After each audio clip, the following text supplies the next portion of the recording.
materi yang kedua yang akan saya sampaikan ini terkait dengan tata tertib yang barusan saya sampaikan, tapi ini lebih bersifat teknis. Atau ketika ada siswa yang bermasalah, proses penanganannya seperti apa, mekanismenya seperti apa, atau SOP-nya seperti apa, berikut akan saya sampaikan. Nah, ini Bapak Ibu sekalian, untuk kasus yang selama ini dialami siswa, ini kami bagi menjadi 3 kasus. Ada kasus ringan, sedang, dan berat. Lanjut, Bang. Untuk kasus ringan ini, ini fungsi tata tertib, lanjut, gak apa-apa. Nah, untuk kasus ringan, Bapak Ibu sekalian, kasus yang mana awal-awalnya ini kan ada laporan dari peserta didik ke wali kelas. Selama wali kelas itu bisa mengatasi permasalahan itu, saya kira masalah itu sudah anggap selesai. Namanya saja itu kasus ringan. Jadi tidak perlu melibatkan unsur yang lain. Jadi cukup peserta didik dan wali kelas yang menyelesaikan. Insya Allah selesai sampai ke situ. Kemudian untuk kasus yang sedang, ini tidak hanya cukup peserta didik dan wali kelas, tetapi juga perlu melibatkan warga kesiswaan atau guru BK untuk menyelesaikan masalah itu. Kalau masalah itu sudah selesai di tahap itu, jadi tidak perlu melanjutkan kasus ini menjadi kasus yang berat. Nah, oleh karena itu, yang ketiga untuk kasus berat ini manakala di kasus yang kedua tadi itu tidak bisa diatasi, maka ini masuk ke kasus berat. Contoh, masalah itu tidak selesai di ranah BK dan wakil kesiswaan, tapi perlu juga melibatkan ibu kepala madrasah. Oleh karena itu dalam kasus berat ini perlu pemberitahuan pemanggilan orang tua dengan mengetahui atau tanda tangan dari ibu kepala madrasah. Nanti diselesaikan secara bersama bagaimana reaksi tanggapan orang tua ketika diundang ke sini. Nah, kalau misalkan selesai di tahap itu, maka selesai pula lah penanganan kasus berat itu. Jadi intinya seperti itu Bapak Ibu sekalian, ada mekanisme khusus.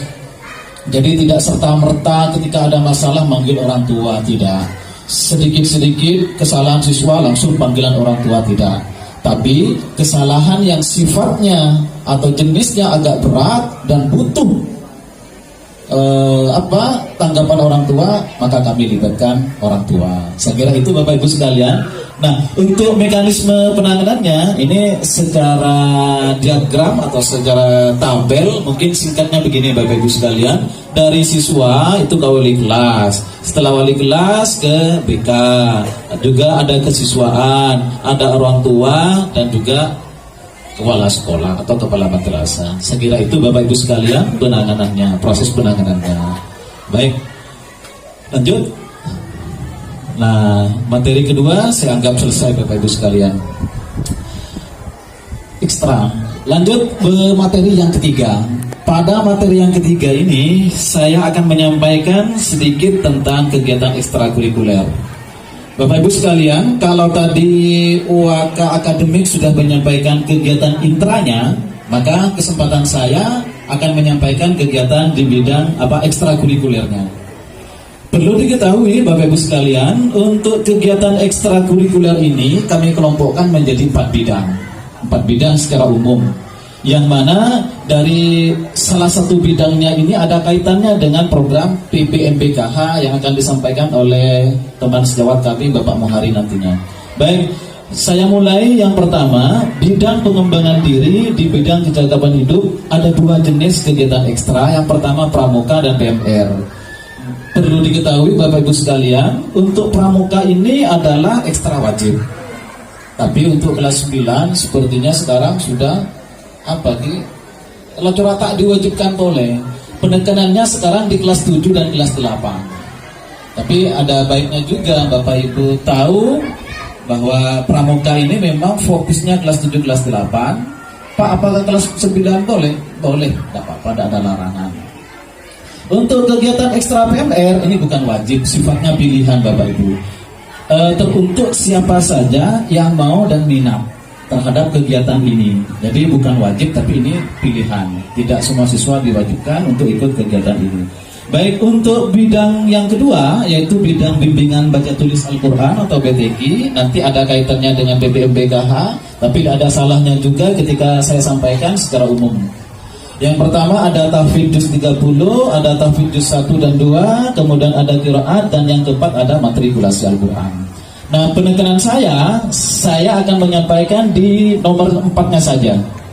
Apa itu matrikulasi Al-Quran? Matrikulasi Al-Quran itu ini salah satu program yang dikhususkan, tak langkong seporang lagi Bapak Ibu, dikhususkan kepada putra putri panjenengan. Saya non tadi, saya kurang lancar dalam membaca Al-Quran, masih belum fasih baca Al-Quran, masih terbata-bata, atau mohon maaf, ajar baca Al-Quran. Ini khusus anak yang seperti itu. Makanya di awal tahun pelajaran baru, kami itu memang istilahnya melakukan seleksi siapa saja anak yang mahir, yang biasa, sedang, atau yang masih belum lancar. Makanya ketika kami sudah berhasil menyeleksi itu, kami kelompokkan menjadi kelas per kelas, dan termasuk salah satu diantaranya grup atau kelas matrikulasi Al-Quran ini kami kelompokkan jadi satu kelas khusus. Nah, metode yang kami terapkan kepada anak itu memang dites Bapak Ibu sekalian. Kadang-kadang anak itu bisa tapi kurang lancar, tapi ada juga anak yang tidak tahu sama sekali. Makanya kami coba kemarin metodenya menggunakan Iqra 4, 5, dan 6. Kalau sudah tamat Iqra 4, 5, 6 itu kami naikkan ke tahap di atasnya, yaitu tahfidz juz 30. Begitu juga tahapan berikutnya. Lanjut kamu. Nah, ini Bapak Ibu sekalian, sedikit saya singgung mengenai BPMBKH. Mohon maaf, KH-nya belum saya tampilkan di sana. BPMBKH itu kepanjangannya adalah Program Pengembangan Minat dan Bakat Kecakapan Hidup, KH-nya Kecakapan Hidup. Nanti ini bagian Pak Muhari yang akan menyampaikan secara detail, tapi sedikit saya singgung saja bahwasanya yang ada di BPMBKH itu. Yang pertama bulu tangkis, kemudian ada tahfidz juz 1 dan 2, ada qiraat, ada matrikulasi, lanjut bangun. Ada hadrah al-banjari, ada menjahit, ada futsal. Untuk detailnya nanti akan disampaikan oleh teman kami. Baik. Sudah 3 materi yang sudah saya sampaikan. Ada 1 materi Bapak Ibu, materi yang terakhir.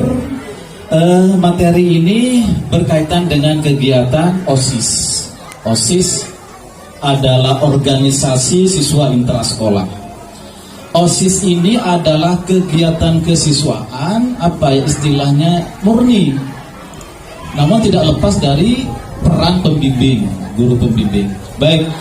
Perlu kami tampilkan juga bahwasanya struktur OSIS di sini paling atas itu ada penanggung jawab otomatis kepala madrasah. Di bawahnya penanggung jawab ada pembina, saya sendiri, kemudian ada ketua, ada wakil ketua, ada sekretaris 1 dan 2, ada bendahara 1 dan bendahara 2. Ini struktur secara umum Bapak Ibu sekalian. Kemudian di bawahnya struktur itu ada bidang-bidang, atau dalam OSIS itu dikenal dengan istilah seksi. Dalam OSIS ada 10 seksi, yang mana seksi ini terbagi kepada kedua jenjang kelas. Ada kelas 7 dan ada kelas 8 dan kelas 9 sekarang. Yang pertama, singkat saja, ada seksi pembinaan keimanan ketakwaan. Ini siswanya ini, kemudian nama pembinanya sudah ada. Begitu juga seksi pembinaan budi pekerti luhur, siswanya sudah ada kelas 7, kelas 8, sekarang sudah kelas 9 anaknya, pembimbingnya juga ada. Lanjut, ada 3 seksi yang ketiga, pembinaan kepribadian unggul, seksi pembinaan demokrasi, anaknya juga sudah ada, kemudian pembinanya pun juga ada. Lanjut, seksi yang ke-5 dan 6, Pak Mol, ini seksi pembinaan prestasi akademik. Nah, sedikit saya singgung ini Bapak Ibu sekalian.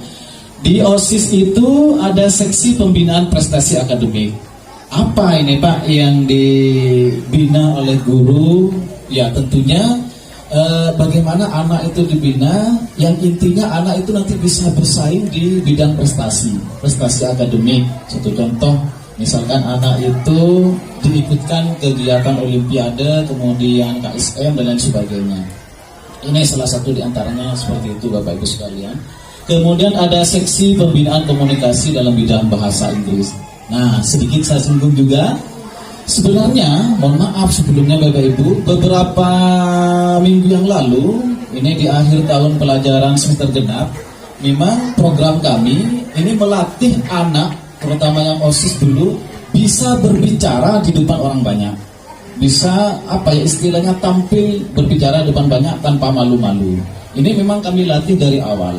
Awal-awalnya memang anak gemetaran tidak jadi masalah, tapi lama-kelamaan anak sudah terbiasa, anak ini sudah mampu dan mahir Bapak Ibu sekalian. Ini ada di seksi ini. Baik, lanjut Pak Mul. Seksi yang ketujuh, kreativitas, keterampilan, dan kewirausahaan. Kaitan dengan kewirausahaan nanti akan disampaikan oleh Pak Mulyadi. Salah satu diantaranya ada jamur, dan itu peran serta dari OSIS juga ada di jadwal piket dan lain sebagainya. Kemudian seksi pembinaan sastra dan budaya. Ini juga ada nama-namanya, pembinanya pun juga sudah ada. Dan yang terakhir ada seksi pembinaan kualitas jasmani, kesehatan gizi, dan juga seksi pembinaan TIK. Wah, untuk yang nomor 10 sedikit saya tambahkan.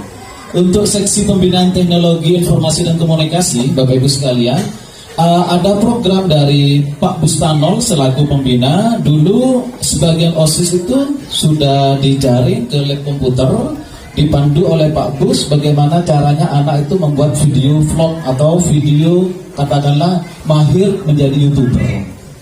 Karena Pak Busnya ini adalah YouTubernya MTS yang terkenal saat ini Bapak Ibu. Kita langkong Bapak Ibu sekalian, tentulah nyoon dukungan dari panjenengan Bapak Ibu. MTS ini punya channel YouTube. Nama channelnya MTS Negeri 1 Sampang. Nah, sampai sekarang ini jumlah subscribe-nya hampir berapa Pak Mul? 850 orang tos seket akik subscriber. Tentunya on tolong keikhlasan panjenengan dikit menampi Pleman dari Kak Dinto, langsung iseng-iseng buka channel YouTube, klik like, subscribe, dan komentarnya. Sira oneng ku laku de malam bisa sampai 1000. Wah, thank you. Matur selangkong Bapak Ibu sekalian. Baik Bapak Ibu, saya kira materi apa yang sudah saya sampaikan ini dirasa cukup. Mudah-mudahan sedikit asalkan bermanfaat buat Bapak Ibu sekalian. Baik, terima kasih. Apabila ada hal-hal yang kurang berkenan di hati para bapak, para ibu sekalian, saya mohon maaf yang sebesar-besarnya. Saya akhiri. Wallahul muwaffiq ila aqwamit thoriq. Wassalamualaikum warahmatullahi wabarakatuh.